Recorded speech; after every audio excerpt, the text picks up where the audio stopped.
بسم اللہ الرحمن الرحیم۔ السلام علیکم۔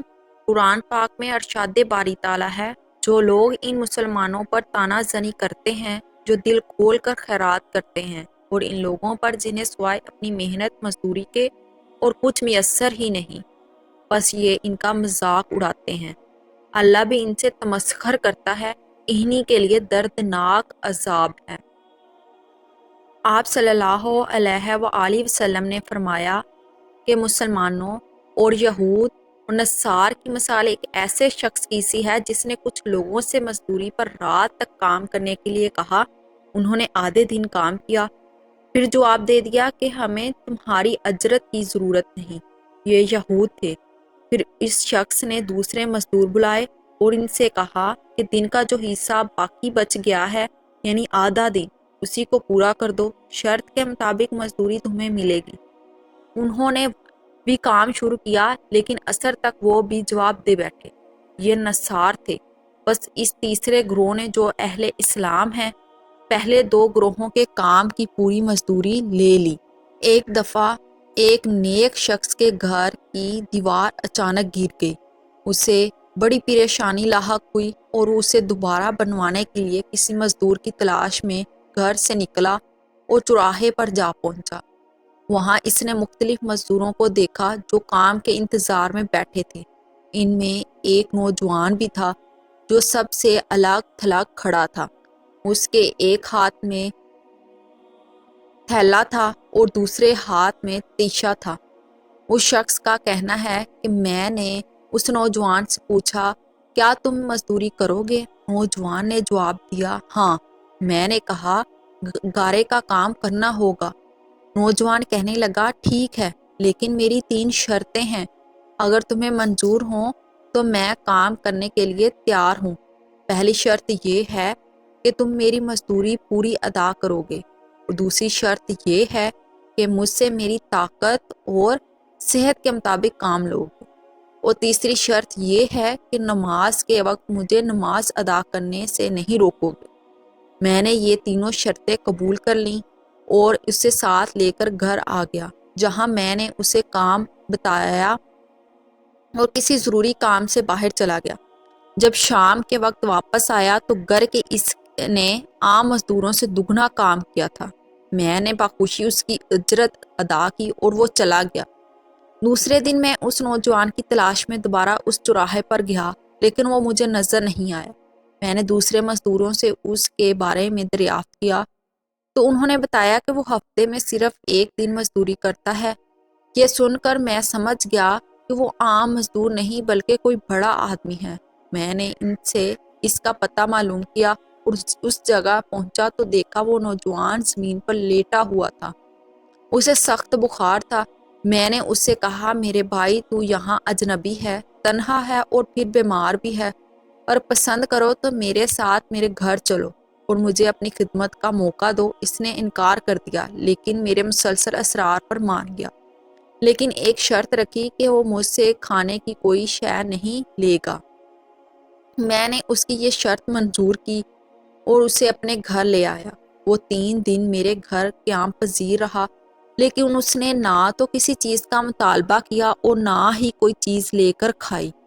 چوتھے روز اس کی بخار میں شدت آ گئی تو اس نے مجھ سے اپنے پاس بلایا اور کہنے لگا، میرے بھائی، لگتا ہے اب میرا آخری وقت قریب آ گیا ہے، لہٰذا میں مر جاؤں تو میری اس وصیت پر عمل کرنا۔ جب میری روح جسم سے نکل جائے تو میرے گلے میں رسی ڈالنا اور گھسیٹتے ہوئے باہر لے جانا، اور اپنے گھر کے ارد گرد چکر لگوانا اور یہ صدا دینا کہ لوگوں، دیکھ لو، اپنے رب تعالیٰ کی نافرمانی کرنے والوں کا یہ حشر ہوتا ہے۔ شاید اس طرح میرا رب عز و جل مجھے معاف کر دے۔ جب تم مجھے غسل دے چکو تو مجھے انہی کپڑوں میں دفن کر دینا۔ پھر بغداد میں خلیفہ ہارون رشید کے پاس جانا اور یہ قرآن مجید انگوٹھی انہیں دینا، اور میرا یہ پیغام بھی دینا کہ اللہ عز و جل سے ڈرو، کہیں ایسا نہ ہو کہ غفلت اور نشے کی حالت میں موت آ جائے اور بعد میں پچھتانا پڑے، لیکن پھر اس نے کچھ حاصل نہیں ہوگا۔ وہ نوجوان مجھے یہ وصیت کرنے کے بعد انتقال کر گیا۔ سکون کی خاطر سفر کرنے والا سکون حاصل نہیں کر سکتا۔ سفر میں سکون کہاں؟ سکون کی تلاش اپنے حالات، اپنے ماحول اور اپنی زندگی سے بیزاری کا اعلان ہے۔ انسان جس حال میں سکون چاہیے، لیکن وہ غلطی سے کسی ہوا ہے، اسے اسی حالت میں اور حال میں سکون دریافت کرنا چاہتا ہے، اور یہی وجہ ہے کہ اسے سکون نہیں ملتا۔ آج ہر انسان سکون کی خاطر آسمانوں کے دروازے کھولنے چلا گیا ہے، لیکن اس سے دل کا دروازہ نہیں کھلتا۔ من کی جنتا نہیں دور ہو تو سکون نہیں ملتا۔ میں اس کی موت کے بعد کافی دیر تک آنسو بہاتا رہا اور غم زدہ رہا۔ پھر نہ چاہتے ہوئے میں نے اس کی وصیت پوری کرنے کے لیے ایک رسی لی، اس کی گردن میں ڈالنے کے بعد قصد کیا تو میرے کمرے کے ایک کونے سے ندا آئی کہ اس کے گلے میں رسی مت ڈالنا۔ یا اللہ عز و جل کے اولیاء سے ایسا سلوک کیا جاتا ہے؟ یہ آواز سن کر میرے بدن پر کپ کپی طاری ہو گئی۔ یہ سننے کے بعد میں نے اس کے پاؤں کو بوسہ دیا اور اس کے کفن دفن کا انتظام کرنے چلا گیا۔ اس کی تدفین سے فارغ ہونے کے بعد میں اس کا قرآن پاک اور انگوٹھی لے کر خلیفہ کے محل کی جانب روانہ ہو گیا۔ وہاں جا کر میں نے اس نوجوان کا واقعہ ایک کاغذ پر لکھا اور محل کے داروغہ سے اس سلسلے میں بات کرنا چاہی تو اس نے مجھے جھڑک دیا اور اندر جانے کی اجازت دینے کی بجائے اپنے پاس بٹھا لیا۔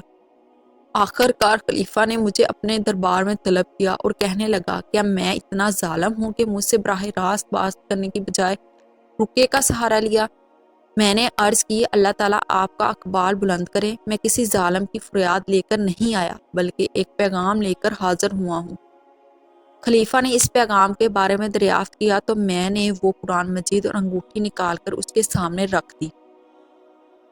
خلیفہ نے ان چیزوں کو دیکھتے ہی، یہ چیزیں تجھے کس نے دی؟ میں نے عرض کی، ایک گارا بنانے والے مزدور نے۔ خلیفہ نے ان الفاظ کو 3 بار دہرایا، گارا بنانے والا، گارا بنانے والا، یا گارا بنانے والا، اور رو پڑا۔ کافی دیر رونے کے بعد مجھ سے پوچھا، وہ گارا بنانے والا اب کہاں ہے؟ میں نے جواب دیا، وہ مزدور فوت ہو چکا ہے۔ یہ سن کر خلیفہ بے ہوش ہو کر گر گیا۔ عصر تک بے ہوش رہا۔ میں اس دوران حیران و پریشان وہیں موجود رہا۔ پھر جب خلیفہ کو کچھ افاقہ ہوا تو مجھ سے دریافت کیا، اس کی وفات کے وقت تم اس کے پاس تھے؟ میں نے اسبات میں سر ہلا دیا تو کہنے لگا، اس نے تجھے کوئی وصیت بھی کی تھی؟ میں نے اسے نوجوان کی وصیت بتائی اور وہ پیغام بھی دے دیا جو اس نوجوان نے خلیفہ کے لیے چھوڑا تھا۔ جب خلیفہ نے یہ ساری باتیں سنی تو مزید غمگین ہو گیا اور اپنے سر سے عمامہ اتار دیا، اپنے کپڑے چاک کر ڈالے اور کہنے لگا، اے مجھے نصیحت کرنے والے، اے میرے زاہد و پارسا، اے میرے شفیق۔